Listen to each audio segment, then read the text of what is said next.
जैसे पेरेंट्स ने एक मन बना भी लिया कि वो नेपाल भेजे, बट वो हमेशा इसी डर में रहते हैं कि क्या वो डिग्री इंडिया में आके वो डिग्री एलिजिबल है।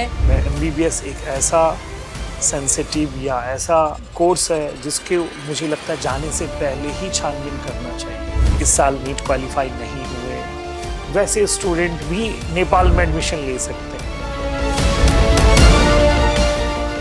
और जो बच्चे जिसका नीट में 213 मार्क्स है उनके लिए थोड़ा ज़्यादा ग्रेस टाइम है। लेकिन अब यहाँ पे अगर मैं प्राइस स्ट्रक्चर देखूँ, बिकॉज दैट्स द परफॉर्मेंस, रहने का खर्चा, पूरे कोर्स का खर्चा वेरी रिजनेबल कॉस्ट।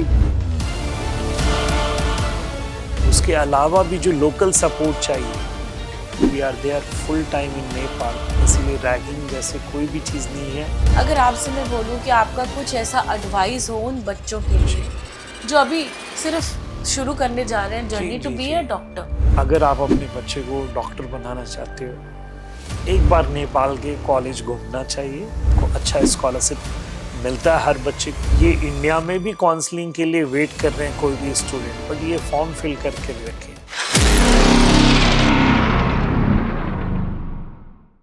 नमस्कार दोस्तों, आपका बहुत बहुत स्वागत है आज के इस नए और बहुत ही खास पॉडकास्ट में।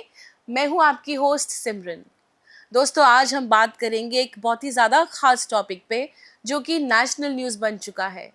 हम बात कर रहे हैं नीट पे। हर साल बहुत लाखों बच्चे अप्लाई करते हैं and they give test for NEET. इस साल भी 22 लाख बच्चों ने एग्जामिनेशंस दिए, जिसमें से 50% बच्चे ही पास होते हैं, लेकिन मेडिकल सीट्स कुछ 1.5 लाख ही हैं। अब जो बच्चे या तो पास हो जाते हैं फिर भी एडमिशन तक नहीं पहुंच पाते, तो क्या उनका डॉक्टर बनने का सपना वहीं ख़त्म? आज हम इसी बात पे बात करना चाहेंगे कि अगर आपकी किसी रीजंस की वजह से यहाँ अपॉर्चुनिटीज़ नहीं खुली, इंडिया में नहीं खुल रही, तो क्या बाहर भी वो ऑप्शंस हैं जो रिलायबल हैं? जी हाँ दोस्तों, नेपाल एक ऐसी जगह है जहाँ पे मेडिकल का सपना पूरा करने की पूरी फैसिलिटी है। वहाँ पे बहुत ही अच्छे कॉलेजेस हैं एंड यस, आज हम स्पेसिफिकली बात करेंगे नेपाल मेडिकल कॉलेज की। अगर आपको इंडिया में एडमिशन नहीं मिल रहा तो क्या आप नेपाल जाना चाहेंगे? पहला सवाल पेरेंट्स के मन में ये आता है कि अरे, नेपाल में क्या वो इंफ्रास्ट्रक्चर ठीक होगा? क्या वहाँ पे सही हमें फैसिलिटीज़ मिलेंगी? क्या वहाँ की डिग्री इंडिया में अप्रूव होगी? बहुत सारे सवाल हैं, बहुत सारे ऐसे दिमाग की शंकाएं होती हैं पेरेंट्स की, क्योंकि ये एक छोटी बात नहीं है। आप अपने जिगर के टुकड़े को कहीं बाहर भेजेंगे, उसके साथ आप बहुत पैसा लगाएंगे, तो आप बिल्कुल फूल प्रूफ होना चाहते हैं कि वो सही जगह जाए, सही हाथों में जाए। तो दोस्तों, इन सभी सवालों को आज हम साझा करेंगे हमारे एक्सपर्ट के साथ, जो नेपाल से सीधा यहाँ आए हैं। He is an academic counsellor and he is the founder director of WRC। ये हमारा सौभाग्य है कि आज उन्होंने ये वक्त निकाला and it is very difficult to get him through. So please allow me to welcome mister Sudeep Kumar Nayak. Thank you Simran ma'am, it's opportunity. मुझे काफ़ी अच्छा लगता है, जिसके वजह से बहुत सारे जो पेरेंट्स जो अभी सुन रहे हैं, जो आपने मुद्दा उठाया, ये सही में आज के डेट में नेशनल डिमांड है। व्हाट एक्चुअली ऑप्शंस जो होने चाहिए आफ्टर नीट, ये सारी चीज़ के लिए। So thank you once again for calling me. It's such a great thing to have you here sir. अब मैं शुरुआत करना चाहती हूँ, जैसे कि मैंने नीट पे बात करी। स्टूडेंट्स जिनको यहाँ एडमिशन नहीं मिलती, and it's a very specific topic, वो नेपाल आए। पर वो नेपाल क्यों आए? नेपाल में ऐसा क्या है जो बच्चे कन्विंस हो जाएं और पेरेंट्स भी कन्विंस हो जाएं कि ये राइट प्लेस है to go and study medical? पहला चीज़ तो मैं ये पेरेंट्स को और बच्चे को बोलना चाहूँगा कि नेपाल अल्टरनेटिव ऑप्शंस के रूप में नहीं देखिए। नेपाल ऐसे स्टूडेंट को आना चाहिए, ऐसे पेरेंट्स को विज़िट करना चाहिए या अपने बच्चों को एडमिशन कराना चाहिए जो सही में quality education at a affordable cost ढूंढ रहे हैं। एक तो नेपाल और इंडिया जोग्राफिकली अगर हम लोग बात करें, कल्चरली बात करें, जो वेदर की बात करें, फूड हैबिट्स की बात करें, तो ये कॉमन है। तो ये भी एक बाकी देशों में और इंडिया और नेपाल में एक सबसे भिन्न जो बोलेंगे डिफरेंस, एक सबसे अलग ही बात है। तो मैं चाहूँगा हर पेरेंट्स को जो नेपाल MBBS वहाँ पे एडमिशन्स कराना चाहते तो एक बार विजिट करना चाहिए, क्योंकि यहाँ वहाँ के जितने भी मेडिकल कॉलेज और ख़ास करके जिस मेडिकल कॉलेज के बारे हम लोग बात करेंगे, ये सारे टॉप इंस्टीट्यूशन है infrastructure wise, practical exposure wise, उनके लैब लाइब्रेरी जो art of the state infrastructure चाहिए, ये सारे चीज़ उनको मिलेंगे। उसके वजह से नेपाल आना चाहिए, एक सेफ डेस्टिनेशन है। कैरिकुलम भी अगर बात करें, अगर कोर्स कैरिकुलम भी नेपाल और इंडिया कॉमन है, 4.5 साल का थ्योरी और 1 साल का इंटर्नशिप जैसे इंडिया में वैसे ही नेपाल में है। बाकी अदर कंट्री में अगर हम लोग देखें तो कहीं 5 साल प्लस 1 साल plus 6 plus 1 plus 1, so these are the very common thing in Nepal and India. The education system is common, curriculum is common, disease का पैटर्न, क्योंकि हम दोनों कंट्री का जो फूड हैबिट्स है, जैसे यहाँ पे जो फूड दाल चावल अगर सिंपल सी बात में करे, रोटी और ये सब जो खाते हैं वही चीज़ नेपाल में भी जनरल लोग खाते हैं। तो फूड हैबिट्स कॉमन होने के वजह से डिजीज वैसे ही बॉडी में डेवलप होंगे। तो एक जो वहाँ पे जिस चीज़ का ट्रीटमेंट करके जो सीख के आ रहा है वही चीज़ इंडिया में वापस आके उसको ट्रीट करना है, तो एक आसान हो जाता है। जी। ट्रेड नेम ऑफ मेडिसिन आप देखते हैं, जो भी student at the end of the goal क्या है, प्रिस्क्राइब मेडिसिन करेगा। कोई भी डॉक्टर डायग्नोसिस या प्रिस्क्राइब मेडिसिन बाद में करेगा। The trade name of medicine भी अगर हम लोग बात करें तो नेपाल और इंडिया का कॉमन है, जिसके वजह से स्टूडेंट को नेपाल से MBBS करने के बाद यहाँ अलग से कोई ट्रांसलेटर या अलग से कोई मेडिकल डिक्शनरी की ज़रूरत नहीं पड़ेगा। तो ये सारी चीज़ एक favourable at a very affordable cost, इसके वजह से मुझे लगता है नेपाल एक बार तो पेरेंट्स को विजिट करके फिर डिसीजन लेना चाहिए वेदर सही में नेपाल के MBBS, सही में नेपाल के जो कॉलेजेस है, जो टॉप इंस्टीट्यूशन है, ये सही है कि नहीं है। सुदीप जी, अभी आपने ये तो बताया आप नेपाल से हैं और जी। काफ़ी स्टूडेंट्स वहाँ पढ़ भी रहे हैं जी। और सबसे खास बात ये that you been an academic counsellor with top universities. अगर अभी आपने हालात देखे, अभी हाल ही फिलहाल में जो जंतर मंतर में हुआ, बच्चों की यही गुहार थी कि मेहनत अगर हम करें और अगर सिस्टम में कोई खराबी है तो सब कुछ तहस नहस है, फेस स्टूडेंट्स को करना पड़ता है। अब ये पूरे सिनेरियो में एज एन एकेडमिक काउंसलर आपके बच्चों के साथ क्या, अगर आपको रूबरू किया जाए बच्चों के साथ, तो आपकी क्या उनको राय रहेगी? आप उन्हें कैसे पैसिफाई करेंगे कि नहीं, सिस्टम में अगर खराबी है फिर भी you can still do your wonders? मैं आज सुबह ही एक न्यूज़ देख रहा था, हम लोग अपने नेपाल के ही एक बहुत बड़े पुलिस इंस्पेक्टर ने बात किया, पुलिस जो IGP का स्टेटमेंट आया था, भी बहुत कि हम लोग बार बार अवेयरनेस कर रहे हैं कि कोई भी जो लोग है बिना हेलमेट के गाड़ी नहीं चलाओ, ड्रिंक एंड ड्राइव नहीं करो, फिर भी लोग क्या करते हैं, ड्रिंक एंड ड्राइव करते हैं और मजबूरन में उनको फाइन करना पड़ता है। और बहुत सारी बार ऐसे होते कि जो बार बार जो रिपीटेडली फाइन उन्हीं के साथ हो रहा है। तो मेरा कहना क्या है, इंडियन गवर्नमेंट ने पहले ही एक क्लियर नोटिफिकेशन निकाल दिया है। नेशनल मेडिकल कमीशन जो आपके यहाँ पे NMC है, उन्होंने पहले ही गाइडलाइंस निकाल दिए हैं कि आप किसी भी कंट्री इंडिया से बाहर जा रहे हो, अब्रोड जा रहे हो, तो आप बाहर जाओ बट कुछ शर्तों के साथ जाइए, कुछ नियम पालना करिए। जैसे मैंने बताया, ड्रिंक एंड ड्राइव नहीं करना है, हेलमेट नहीं लगाना है, आप रोड पे ऐसे ही जाएंगे, सीट बेल्ट अगर दिल्ली में नहीं डालते हो तो डेफिनेटली फाइन करेंगे। तो ये these are the certain parameter जो रोड पे गाड़ी चलाते वक्त दिखाया। अब यहाँ तो पढ़ने और किसी का डॉक्टर, आप सोचो डॉक्टर ऐसे प्रोफेशन है जहाँ भगवान के रूप में देखा जाता है, दूसरा आप देखते हैं।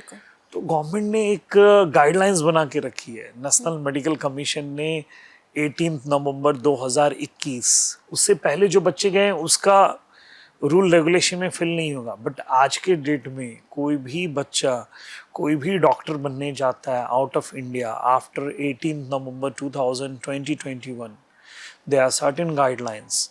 जिस कैंपस में, जिस कॉलेज में, जिस कंट्री में जा रहे हो, क्या मिनिमम उनका 54 मंथ्स का थ्योरी है या नहीं है, 1 साल का इंटर्नशिप है या नहीं है, दूसरा खुद का पेरेंट हॉस्पिटल है या नहीं है, तीसरा लाइसेंस टू प्रैक्टिस, जो बहुत बड़ी बात है, जो रजिस्ट्रेशन जिस कंट्री में जा रहे हैं, सपोज नेपाल में जा रहे हैं, क्या नेपाल के वहाँ पे नेपाल में नेपाली स्टूडेंट की तरह उनको लाइसेंस का एग्ज़ाम में बैठने दिया जाएगा या नहीं, या उनको रजिस्ट्रेशन मिलेगा या नहीं।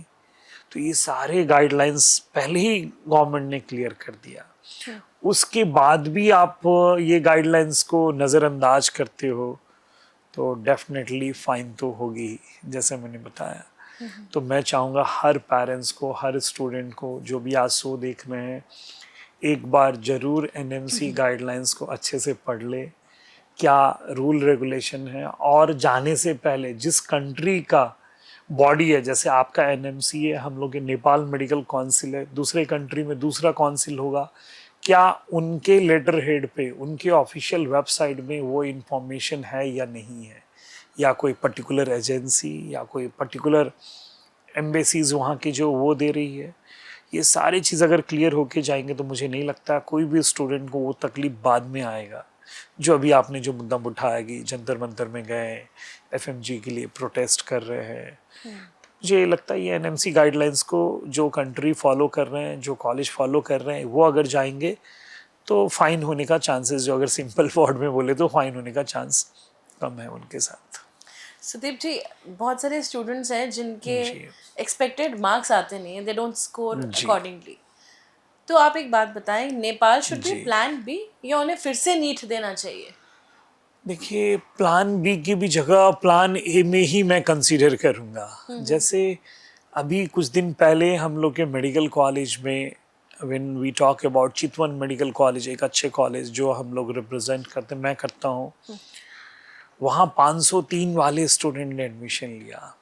इट इज़ इंडिया में आसानी से मिल जाता था, बट उनके पेरेंट्स खुद भी डॉक्टर थे, विजिट किया, कैंपस देखा, फिर उनको लगा कि नहीं, यहाँ के इंफ्रास्ट्रक्चर, जो नीटनेस, जो टीडीनेस, जो लैब लाइब्रेरी, जो स्टूडेंट का फीडबैक, जो ओवरऑल इन्वायरमेंट उनको इतना पसंद आया, उन्होंने इंडिया काउंसलिंग भी नहीं कराया। अगर Nepal Manipal college of medical science Pokhara, ये नेपाल का पहला मेडिकल कॉलेज है, 1500 से ज़्यादा डॉक्टर वहाँ से ऑलरेडी ग्रेजुएट हो चुके हैं। बहुत सारे ऐसे स्टूडेंट हैं 450 एंड अबव जो इस साल एडमिशन्स ले रहे हैं वहाँ पे। क्यों? 2026 जो अभी एफएमजी का एग्ज़ाम जनवरी में हुआ, बहुत सारे जो स्टूडेंट वहाँ इंटर्नशिप के ड्यूरेशन में ही फर्स्ट अटेम्प्ट में एफएमजी पास कर दिए। That shows the quality of education. तो मुझे लगता है पेरेंट्स को नेपाल भी उतना ही प्रीफर्ड करना चाहिए जितना ये इंडिया में कर रहे हैं, क्योंकि सिर्फ डॉक्टर नहीं, एक अच्छा डॉक्टर बनना है। अच्छा डॉक्टर कब बनेगा? जब अच्छे कॉलेज से पढ़ेगा, जिसके पास एमबीबीएस, एमडी, डीएम जो सुपर स्पेशलिटी कोर्सेज पढ़ाई हो रही है, एकेडमिक अच्छा है, इंफ्रास्ट्रक्चर अच्छा है, जो पास रिकॉर्ड अच्छा है। तो मुझे लगता है Nepal should be as equal plan as India, क्योंकि एक साल वेस्ट करना मेरे हिसाब से, देखिए ये डॉक्टर लंबा जर्नी है, it's a 10 years of journey. MBBS 6 साल करना है, फिर 3 साल आपको एमडी करना है, फिर डीएम करना है, then they start earning money. और ये लंबा पढ़ाई है। अगर आप जितना डिले करेंगे, हो सकता है कि 200 आज स्कोर आए, 213, ज़्यादा से ज़्यादा 300 आएगा। 300 में भी कुछ भी नहीं चेंजेस होने हैं, क्योंकि इंडिया में जो भी आप कैंपसेस देख रहे हैं, जो इस रेंज में 1 CR प्लस जा रहा है, 1 crore, 5.5 it's huge amount of money. कल एमडी में भी पैसे लगाने, वही चीज़ उसी एफोर्डेबल कॉस्ट आपको नेपाल में 60-70 लाख रुपीज़ में इंटायर लॉजिंग, फूडिंग सब कुछ मिलके होता है। तो मैं चाहूँगा पेरेंट्स को एक बार फिर से सोचे, क्या रिपीट सल्यूशन है, या एक बार इंडिया के जो अच्छे टॉप कॉलेजेस, उस टक्कर में कुछ कॉलेजेस है, एक बार विजिट करे और फिर डिसीजन ले। तो मुझे नहीं लगता है कि they should wait again for a second chance. So parents, Nepal is not supposed to be the plan B. आप उसको अपना प्लान ए ही बनाएं। जैसे सुदीप जी ने हमें बताया कि बहुत सारे पेरेंट्स फैकल्टी देख के ही अपने बच्चे को वहाँ भेजना चाहते हैं। सुदीप जी, मैं ये तो जान रही हूँ जिस हिसाब से आपने पूरा अभी अभी क्योंकि ये सवाल मैं आपसे फिर जी। करूंगी, I want to know, I want to dig deep inside it, but True. Before that मैं ये जानना चाहती हूँ, जैसे पेरेंट्स ने एक मन बना भी लिया कि वो जी। नेपाल भेजे, बट वो हमेशा इसी डर में रहते हैं कि जी। क्या वो डिग्री इंडिया में आके वो डिग्री एलिजिबल है, क्या वो जी। आके वो बच्चा प्रैक्टिस कर पाएगा कि नहीं, मैंने जी। अपने बच्चे को इतने सालों के लिए, because it's not an effort of जी। 1 or 2 years, जी। It's a huge amount of time and money. True, true, true, तो true. यहाँ आने के बाद अगर वो प्रैक्टिस करें और फिर उनको तकलीफ आए, तो मैं उस बारे में जानना चाहती हूँ, the eligibility of the degree. ये आपने बहुत ही इम्पोर्टेंट क्वेश्चंस पूछा और मैं चाहूँगा हर पेरेंट्स को ये समझना चाहिए। आप सोचिए लाइफ में एक छोटा सा हम लोग एग्जाम्पल, अगर कपड़े खरीदते हैं, अगर शॉपिंग मॉल में हैं, तो we start visiting lot of shopping malls Correct. And then we try कि अपने को फिट आता है, बॉडी में सूट कर रहा है कि नहीं। एक सोचो छोटा चीज़ के लिए जो इसका हर साल चेंज करते हैं कपड़े, उससे चीज़ के लिए आप इतना एक्सपेरिमेंट कर रहे हो और ये तो लाइफ चेंजिंग इन्वेस्टमेंट है। आप फिर से दोबारा एमबीबीएस नहीं पढ़ सकते और फिर से दोबारा दूसरा कोर्स भी नहीं जा सकते 6 साल। इसीलिए मैं एमबीबीएस एक ऐसा सेंसिटिव या ऐसा आप देखेंगे जो कोर्स है जिसके मुझे लगता है जाने से पहले ही छानबीन करना चाहिए। और स्पेशली जैसे हम लोग थोड़ी देर पहले बात की है नेशनल मेडिकल कमीशंस की, जी। आपके इंडिया के पार्लियामेंट में भी जब मनसुख मानिया जी जब हेल्थ मिनिस्टर थे, उन्होंने भी इस चीज़ पे जोर दिया है कि जिस बच्चे को बाहर जाना है सारे एनएमसी के गाइडलाइंस के शर्त फॉलो करना है, इसके बाद ही बाहर जाइए, अब्रॉड जाइए, तभी आपका डिग्री वैलिड होगा। नहीं तो इंडिया में आने के बाद उनको स्ट्रगल करने होंगे। बहुत सारे मैंने देखे ऐसे पेरेंट्स को आश्वासन दिया जाता है कि इंडिया नहीं, आके आप अब्रॉड में ही सेटल हो जाना। आप सोचो जो स्टूडेंट इंडिया में यहाँ करने में उनको दिक्कत आएगी, अब्रॉड में तो और ज़्यादा दिक्कत आएगी। तो मैं चाहूँगा कि कोई भी पेरेंट्स वैलिडिटी देख के जाए और in terms of Nepal medical council, जो वहाँ का जैसे आपका एनएमसी है वैसे ही जो काउंसिल नेपाल मेडिकल काउंसिल है, उनके वेबसाइट 10 अक्टूबर 2024 के नोटिफिकेशन में ये चीज़ क्लियर है कि कोई भी इंडियन स्टूडेंट अगर नेपाल जाता है पढ़ने के लिए और अगर वो लाइसेंस का एग्ज़ाम देना चाहता है, वो बैठ सकता है और वो क्वालिफाई करने के बाद रजिस्ट्रेशन उनको मिल सकता है। ओके, तो चलिए इसको हम और डिटेल में जाने। अगर नीट से लेके पूरा एडमिशन तक का process, right from applying for the exam till getting the admission specifically in Nepal, अगर पेरेंट्स को हम ये बताएं, क्योंकि पेरेंट्स गाइडिंग फोर्स है, वो अपने बच्चे को ऐसे ही तैयार करते हैं, तो यहाँ इसके द्वारा हम सबसे पहले तो पेरेंट्स को तैयार करें। और अगर मैं आपसे चाहती हूँ कि आप हमें पूरा एक स्ट्रक्चर दे दें इस चीज़ का। अगर ये आपके इस पॉडकास्ट के द्वारा, इस आज के वीडियो के द्वारा मैं ये बताना चाहता हूँ कि अगर कोई भी स्टूडेंट या पेरेंट्स अपने बच्चे को नेपाल में एमबीबीएस में एडमिशन करने का सोच रख रहे हैं, पहला चीज़ उनको देखना चाहिए उनके बच्चे का क्या फिजिक्स, केमिस्ट्री, बायोलॉजी जो 12th जो है उसमें 50% है या नहीं है पीसीबी में। ओके, पीसीबी में। और एग्रीगेट भी 50% होना है, पहला रिक्वायरमेंट है। दूसरा, नीट क्वालिफाइड विथ 213 मार्क्स होना है। ये 720 मार्क्स का नीट है। आपके इंडिया में जनरल कैटेगरी जो 50 परसेंटाइल इज 230, तो जो 50 परसेंटाइल है क्या उतना मार्क्स है या नहीं है 213। और तीसरा, जैसे इंडिया में भी NEET qualify is not a gateway to get admission. आपको एमसीसी का फॉर्म या स्टेट काउंसलिंग का फॉर्म भरना है, काउंसलिंग में पार्टिसिपेट होना है, तब जाके एडमिशन्स मिलेंगे। वैसे ही नेपाल में मेडिकल एजुकेशन कमीशन होता है जिसका फॉर्म खुल चुका है। 10 अगस्त से लेके आपको 7 सितंबर तक कैटेगरी 1 और कैटेगरी 2 अक्टूबर शाम के 5 नेपाली टाइम तक ये बच्चे को फॉर्म फिल करना है। अब कैटेगरी 1 ऐसे स्टूडेंट को जो नेपाल का एग्ज़ाम देना चाहते हैं। ऐसे बहुत सारे स्टूडेंट होते हैं जो 213 से नंबर कम है, या पिछले साल नीट क्वालिफाइड है, इस साल नीट क्वालिफाई नहीं हुए, वैसे स्टूडेंट भी नेपाल में एडमिशन ले सकते हैं। बट उनको नेपाल का एग्ज़ाम देना है, जिसको हम लोग MECEEBL 2020-26 बोलते हैं। ओके। जिसका भी उनको भी फॉर्म फिल करना है 7 सितंबर शाम के 5 बजे नेपाली टाइम। मैं नेपाली टाइम इसके लिए बोल रहा हूँ, 15 मिनट का डिफरेंस है, उस हिसाब से उनको फॉर्म फिल करना है। और जो बच्चे जिसका नीट में 213 मार्क्स है, उनके लिए थोड़ा ज़्यादा ग्रेस टाइम है, 2 अक्टूबर तक ये लोग फॉर्म भर सकते हैं शाम के 5 बजे तक। ओके। ये फॉर्म फिल करना है, फिर नेपाल में उनको काउंसलिंग के लिए पार्टिसिपेट होना है। पार्टिसिपेट होंगे, फिर उनके मेरिट लिस्ट बनेगा, मेरिट के हिसाब से उनको उनके डिज़ायर कैंपस में एडमिशन मिलेगा। तो ये सिंपल प्रोसीजर है, उनको फॉलो करना है।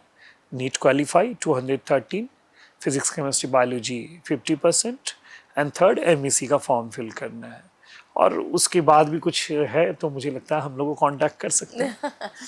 तो सुदीप जी, अभी आपने बहुत अच्छे से पेरेंट्स को तैयार तो किया है, लेकिन बाहर भेजने के साथ साथ जब भी पेरेंट अपना ये डिसीजन लेते हैं कि ठीक है हम नेपाल भेजें, तो वो बहुत सारी बातों का भी ध्यान देते हैं कि इंफ्रास्ट्रक्चर कैसा होगा, वहाँ का फीस स्ट्रक्चर कैसा होगा, कितना सिक्योर्ड होगा वहाँ पे सिस्टम।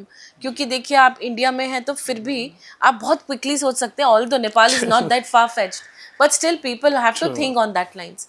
तो ये पूरा सिक्योर्ड वाइज, इंफ्रास्ट्रक्चर वाइज कितना अच्छा है ये system, I want the parents to know from you. देखिए, अगर मैं बात करूं जो top institution, Nepal Manipal college of medical science Pokhara, Lumbini medical college जो पाल्पा में है, या देवदहा मेडिकल कॉलेज जो बुटवल में है, आपको चितवन मेडिकल कॉलेज भरतपुर, काठमांडू में किस्ट मेडिकल कॉलेज, KUSMS जो काठमांडू यूनिवर्सिटी के कंस्टिट्यूट कैंपस है, KUSMS, या काठमांडू मेडिकल कॉलेज, या विराटनगर जो बॉर्डर से जोगबनी से है, नोबल मेडिकल कॉलेज, इन सारे तमाम कॉलेज के infrastructure one of the best. Patient flow 1000 या 1500 depending upon the college, latest equipments, सारी चीज़ उनको मिलेंगे।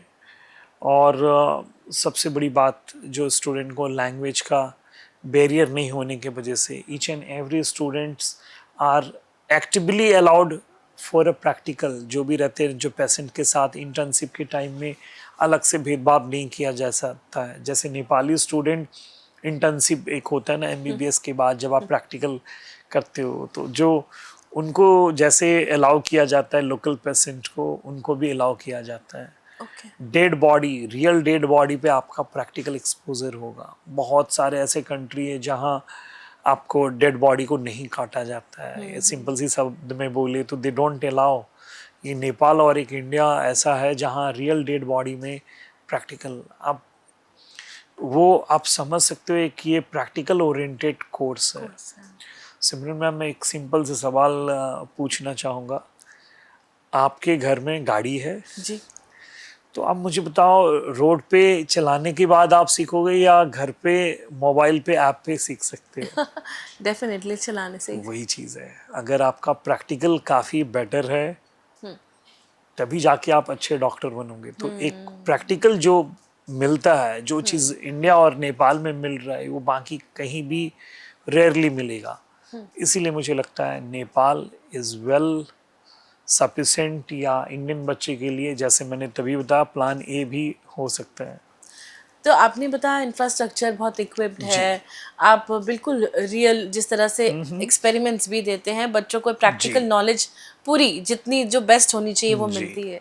लेकिन अब यहाँ पे अगर मैं प्राइस स्ट्रक्चर देखूं, बिकॉज दैट्स द फॉरमोस्ट, रहने का खर्चा, पूरे कोर्स का खर्चा, everything, it's not an easy course, जहाँ पे आप इमोशनली भी इन्वॉल्व हैं, मेंटली भी इन्वॉल्व हैं, एंड फाइनेंशियली तो बहुत ज़्यादा इन्वॉल्व है।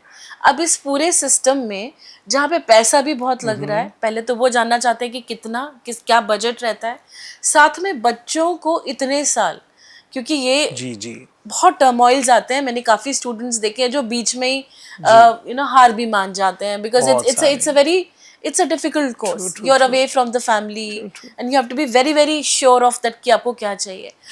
इन सबको आप कैसे मैनेज करते देखिए, पहले जैसे आपने प्राइसिंग का पहला आपका क्वेश्चन था, अगर कोई भी स्टूडेंट नेपाल में पढ़ना चाहता है, पहला चीज़ तो इंडियन करेंसी में ट्यूशन फी है, that is a plus point. Dollar का फ्लक्चुएशंस नहीं आएगा। बहुत सारे कंट्री में आज जो भी प्राइस करके जा रहे हैं, डॉलर इंक्रीमेंट हो Definitely. रहा है, उनकी ट्यूशन फी इंक्रीमेंट हो हैं? जाएंगे। Correct correct.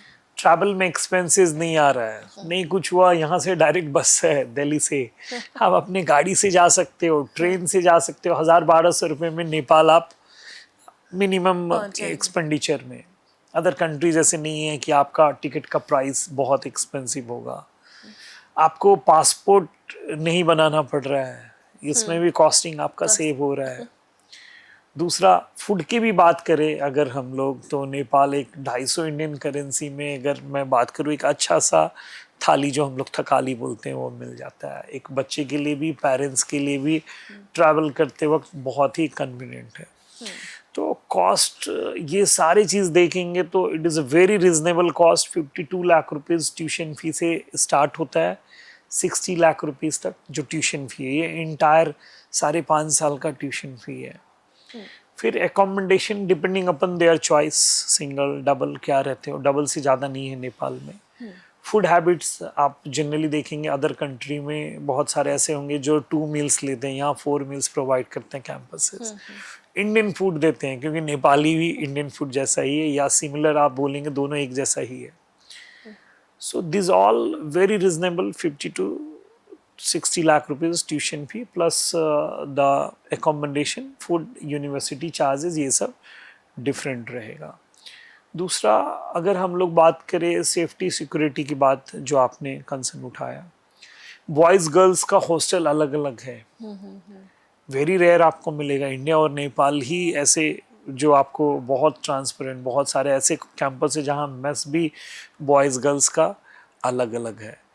Even though parents भी, अगर मैंने देखा कल ही एक पेरेंट्स का दिल्ली का कंप्लेन था, उनकी बिटिया अभी कैंपस घूमने गई थी, पापा को भी उनको अलाउ नहीं किया हॉस्टल घूमने के लिए, माँ जा सकती थी। तो it's so kind of safety ये सब चीज़ में कि ये, तो it is a very safe country. And मुझे लगता है हर पेरेंट्स को, अगर आप अपने बच्चे को डॉक्टर बनाना चाहते हो, एक बार नेपाल के कॉलेज घूमना चाहिए, समझना चाहिए, और उससे पहले इंडिया के कुछ कैंपस घूम के आइए, फिर आप कंपेयर कर पाएंगे Nepal academic wise, infrastructure wise, safety wise, cleanliness wise कैसा कैंपस है या नहीं है। तो पेरेंट्स यहाँ पे अभी सुदीप जी ने जैसे बताया कि इट्स ऑल राइट, ये आपका हक है, आप जाके ज़रूर क्लासीफाई कीजिए। आप अगर कोई भी डिसीजन लेना चाह रहे हैं तो व्हाई नॉट ट्राई वंस, आप जाके कम से कम वहाँ पे जाके विजिट तो कीजिए, क्योंकि देखना ज़रूरी है, सिर्फ सुनने तक नहीं, विजिट करना भी ज़रूरी है। अगर अब मैं बजट की लिए बात कर रही थी, आपने बताया कि इट्स एन अफोर्डेबल बजट, तो स्कॉलरशिप का भी कुछ बच्चों के लिए फैसिलिटीज़ हैं, और क्या कैटेगरी, क्या क्राइटेरिया है फॉर द स्कॉलरशिप? पहला चीज़ मैं बता दूं आपको, स्कॉलरशिप हर कैंपस नीट स्कोर के मेरिटेरियस स्टूडेंट को मिलता है। गवर्नमेंट ऑफ नेपाल ने $75,000, $75,000 डॉलर रेट में फ़ी रखा है। जैसे मैंने बताया आपको इंडियन फ़ी में देना है। तो स्टूडेंट के कैपेबिलिटी, मेरिटेरियस, प्री बुकिंग, कब आप एडमिशन ले रहे हो, क्योंकि मैं एक सिंपल सी आसान शब्द में बताऊं तो एडमिशन एक प्लेन में सफ़र करने जैसा है। एक प्लेन में डिफरेंट पैसेंजर है, बट हर पैसेंजर का टिकट का प्राइस डिफरेंट होता है। वैसे ही क्या, आप जितना डिले करेंगे उतना महंगा आपको मिलेगा, जो स्कॉलरशिप कम मिलेंगे। प्री बुकिंग अर्ली करने से उनको ज़्यादा स्कॉलरशिप मिलेगा। तो अगर आपके नीट स्कोर अच्छे हैं और आप प्री अर्ली करते हैं, तो मुझे लगता है नेपाल में आपको अच्छा स्कॉलरशिप मिलता है हर बच्चे को, 5 से 10 लाख रुपए जो एक्चुअल प्राइस में मिलेगा। बट इसमें भी बहुत बड़ा स्कैम है। इंडिया में बहुत सारे जगह बोला जाता है कि ये स्कॉलरशिप मिलेगा, बहुत सारे एजेंसीज, बहुत सारे कैंपस नेपाल के भी ये क्लेम करते मैं स्कॉलरशिप देता हूँ, और बच्चे ज्वाइन करने के बाद उनसे प्रमोशनल बजट ये करके डिफरेंट हेडिंग बहुत सारे में हिडन कॉस्ट लिए जाते हैं। तो मैं चाहूँगा हर बच्चे को जो एडमिशन्स ले रहे हैं नेपाल में या किसी भी कंट्री में ले रहे हैं, तो मुझे लगता है एक क्लियरिटी होना चाहिए। What is a tuition fee, उसका एकोमोडेशन क्या लगेगा, टोटल ओवरऑल पैकेज। चलो उसमें 50,000 1 लाख वेरिएशन आ सकता है थोड़ा मोड़ा, बट इतना ह्यूज नहीं आएगा। तो जाने से पहले एक ऑफिशियल ईमेल उस एजेंसी के द्वारा या कॉलेज के लेटर हेड पे क्लियरिटी होना चाहिए कि जेन्युइन स्कॉलरशिप मिल रहा है या सिर्फ स्कॉलरशिप के नाम पे, जैसे हम लोग देखते हैं ना सेल और अंदर जाने के बाद लिमिटेड आइटम जो अपने लोग परचेज नहीं करते हैं। तो क्या वो चीज़ उनको बोला जा रहा है या सही में उनको स्कॉलरशिप मिल रहा है? देखिए, यहाँ पे जो भी हमें बात पता चल रही है, प्लीज़ ऑब्जर्व कीजिए, हर बात को बहुत बारीकी से बताया जा रहा है। आप स्कॉलरशिप की बात करते हैं, बट आपको अपना होमवर्क करके ही जाना है। जी अब वही बात है, कॉलेज में जैसे कि मेरी जी मैं यहाँ पे एक होस्ट बन के नहीं, बट एज अ पेरेंट जी सोच के जी, आपसे हर हाँ सवाल कर रही हूँ। तो जब पेरेंट बच्चे को भेजता है, बहुत दूर भेजता है या किसी भी कॉलेज जी में भेजता है, तो ऑफ कोर्स उनकी कंसर्न्स हैं विच आर जेन्युइन। जी और आपको आजकल आप जानते हैं कि जो हमारे जेनजीज हैं, जो जी हमारी आज की जनरेशन है, the idea of ragging and true bullying, true ये भी बहुत प्रेवलेंट है। मतलब मैं ये नहीं कहूँगी कि हमारी ट्रू आज की ट्रू ट्रू जनरेशन, ये तो चलता ही आ रहा चलता है। ही आ रहा। पीछे से ही, पहले पुराने टाइम से ही था कि स्टूडेंट्स को बहुत रैगिंग होता है। अब क्या, आपको बहुत दूर अपनी फैमिली से आना है, जी मेंटली सेटल होना है, और आपके साथ कुछ ऐसी अनहोनी हो जाए और आपको जी इतने साल बिताने हैं, तो ये सब चीज़ें as authority of a college बहुत सारी चीज़ों का जी। ध्यान रखना पड़ता है। तो आप इसके बारे में बताएं कि ये कैसे मैनेज्ड है। देखिए ये बड़ा कंसर्न है। आजकल हम लोग न्यूज़ में देखते हैं जो जनरेशन है या पुराने भी जो है, ये रैगिंग मेडिकल कैंपस में और इंजीनियरिंग कैंपस में पहले बहुत ज़्यादा होता था, बट आज के डेट में देखेंगे एंटी रैगिंग स्क्वाड है कैंपसेस में। और पहले जैसे स्टूडेंट भी बहुत सॉफ्ट है, पहले उतना वो नहीं है। और उसके अलावा भी हम लोग एक लोकल गार्जियन जैसे हैं हर कैंपस में, जहाँ हम लोग नेपाल में हम लोग रेगुलर विजिट करते हैं। कुछ कैंपस में तो खुद वहाँ अपना रिप्रेजेंटेटिव है, सिर्फ रैगिंग के लिए नहीं। आजकल आप देखोगे ना, स्टूडेंट बहुत लेजी हो चुके हैं, they don't want to attend the campus. आप सोचो, मैं हर बच्चे को टाइमली क्लास पे जाए, कुछ कैंपस में क्या कॉलेज में मैं 8:30 अगर कैंपस में नहीं है, immediately we call to the parents कि देखिए आपका स्टूडेंट नहीं गया है। फिर उसके बाद उतना ही नहीं, अगर वो शाम को कितना लेट आवर्स में पढ़ रहा है या बच्चे के लोग अपने में बैठ के सिर्फ बातें कर रहे हैं, उसके लिए हम लोग एक रख रहे हैं स्टडी। मीन्स मैं क्या कहना चाहता हूँ कि सिर्फ रैगिंग नहीं, उसके अलावा भी जो लोकल सपोर्ट चाहिए, we are there full time in Nepal 24/7 to support them academically, physically और मेंटली। जो एक रहता है ना बच्चे को, एक बाहर जाने के बाद एक सपोर्ट चाहिए, एक अपना पन चाहिए, वो उन लोगों हम लोग को देते हैं। इसीलिए रैगिंग जैसे कोई भी चीज़ नहीं है नेपाल के कॉलेजेस में। उसके अलावा भी कुछ ऐसा होता है, we are there to support them. So overall आपने बताया कि अगर इंफ्रास्ट्रक्चर वाइज देखा जाए, सपोर्ट देखा जाए, तो जी आप बच्चों को पूरा एज अ फीलिंग दे रहे हैं कि they are at home away from home. True true. So यहाँ पे बहुत सारे दर्शक देख रहे हैं, बहुत सारे स्टूडेंट्स भी इस प्रोग्राम को देखेंगे। तो आप, you being an academic counsellor, अगर आपसे मैं बोलूँ कि आपका कुछ ऐसा एडवाइस हो उन बच्चों के लिए जो अभी सिर्फ शुरू करने जा रहे हैं journey to be a doctor, तो ऐसी क्या एडवाइस होगी, ऐसी क्या कुछ चीज़ें, चंद चीज़ें जो कि ना ही सिर्फ स्टूडेंट को बट उनके पेरेंट्स को भी ध्यान रखनी है? Because again coming back to this very important topic, MBBS is not a joke, true true. It is a very very big decision.